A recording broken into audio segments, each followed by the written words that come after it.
Hello, friends. So today is a lovely day. My boyfriend is coming over, and we're going to be celebrating.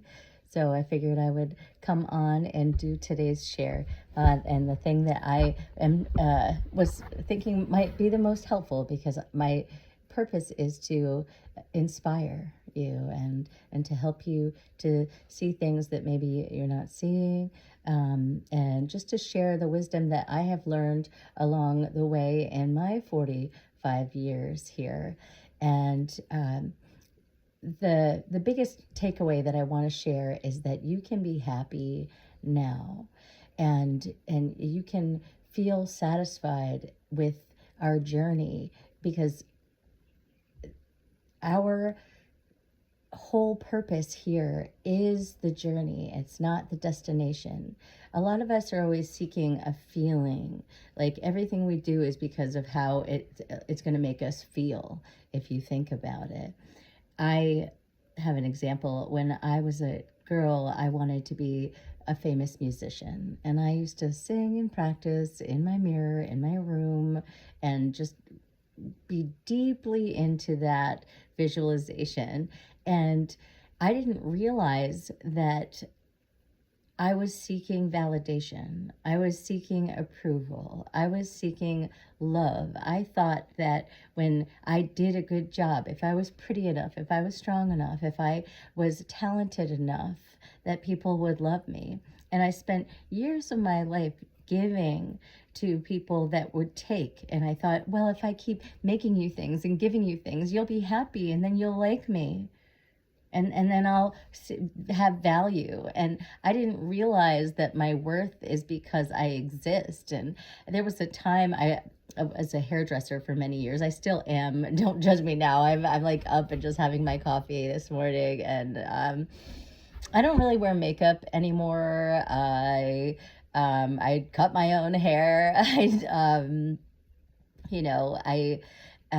don't do all the nails, and I do strength train and make sure that my flexibility is good, because I want to be comfortable in my body. But it's not, and yes, I would like to look good, but that's not the point. The point is, I just want to be able to use my avatar to successfully carry me through all of life's challenges, and be able to do that, and have more time here where I can be effective.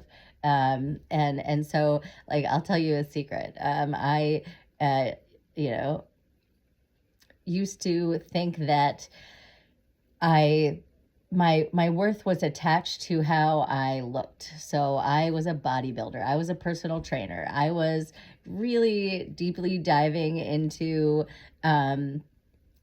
superficial stuff, and I was very into fashion, and I would spend hours getting ready to even leave the house, in front of the mirror, and making sure my hair and my makeup and my nails and that my body was fit. And as we get older, I remember I think I was 35 working in a salon, and I was working with this lady, and she was like, if you don't start Botoxing now, your face is going to fall on the floor. And I was like scared of that. I was like, oh no, my face is going to fall on the floor.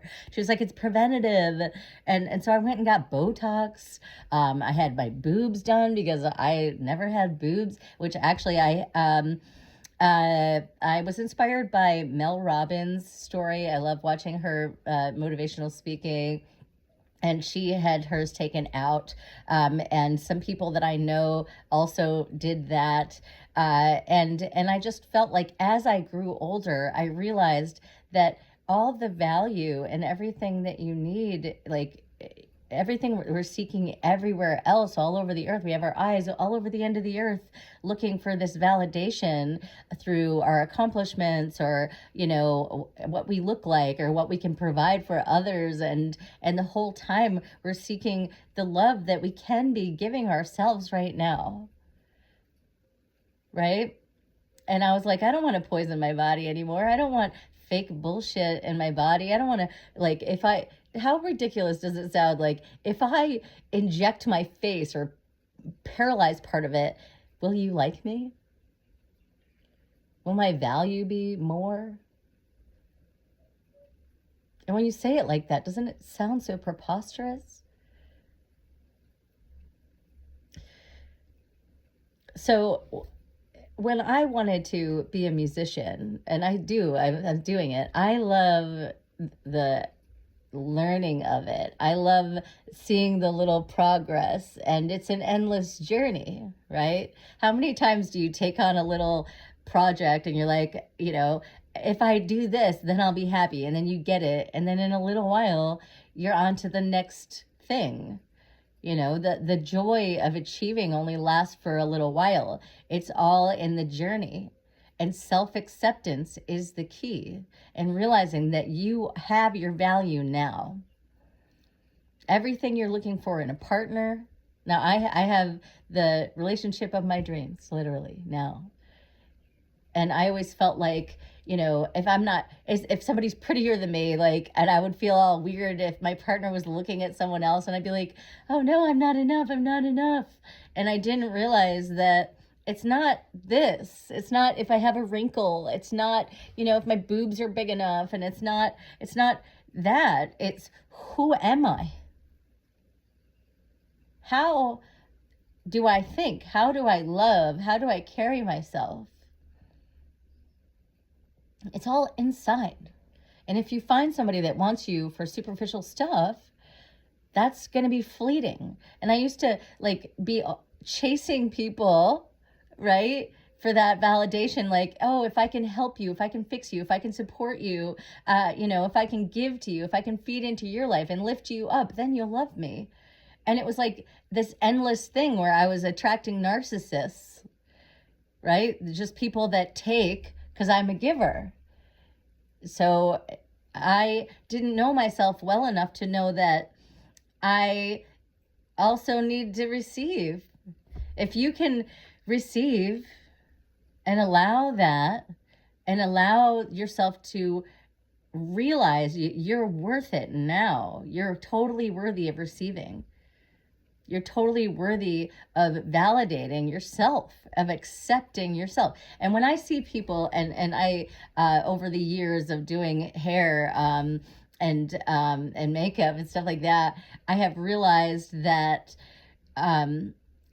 people can age gracefully. And I've seen that. And I've seen it not that.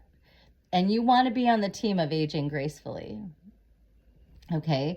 And that's being in acceptance of what is, looking in the mirror and allowing it to be.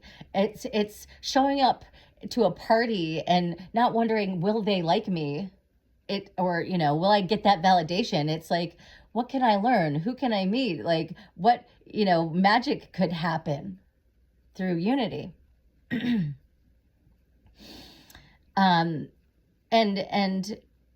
I just wish I would have known sooner that my worth is not in how I look. It's innate because I exist. And the people that are the happiest are the people that never stop having curiosity about life, right? The people that are just happy to have the opportunity to have another day in their bodies, that are always striving to improve. Because there's no such thing as staying the same. You're either regressing or you're progressing. And you want to be on the progressing side, right? So my point of the video today is to love yourself now. And all the validation that you seek is right. You can give it to yourself now.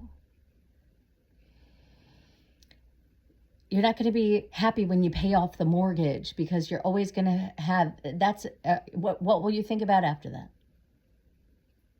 You'll think about all the credit card bills, the taxes, this, that. It's about scarcity, right? But you can choose to believe that we live in a benevolent universe and that you will be okay and that all things are working for your good. And what does that feel like? That feels like levity. That feels free. That feels secure. That helps you breathe easy. That calms your nervous system. And you can choose to live the other way. And I used to be that way. Think that, oh, it's one thing after another, and that's perpetuating. That's self-perpetuating, because you get what you believe. And it's as easy and simple as that. So I see that the people who are the happiest and aging the most gracefully are the people who have the freedom to just be themselves and accept themselves as they are, and show up and just talk in front of people and not have your heart go crazy, just because you're calm and centered and relaxed and focused, and you know who you are and what you like, and you love yourself and you're compassionate to yourself and others. All right. And I wish I would have known that sooner. And so I hope that you can learn from my mistakes and maybe not make them. And I hope that this serves you well and helps you grow and to feel peace and is a good reminder. All right, ciao.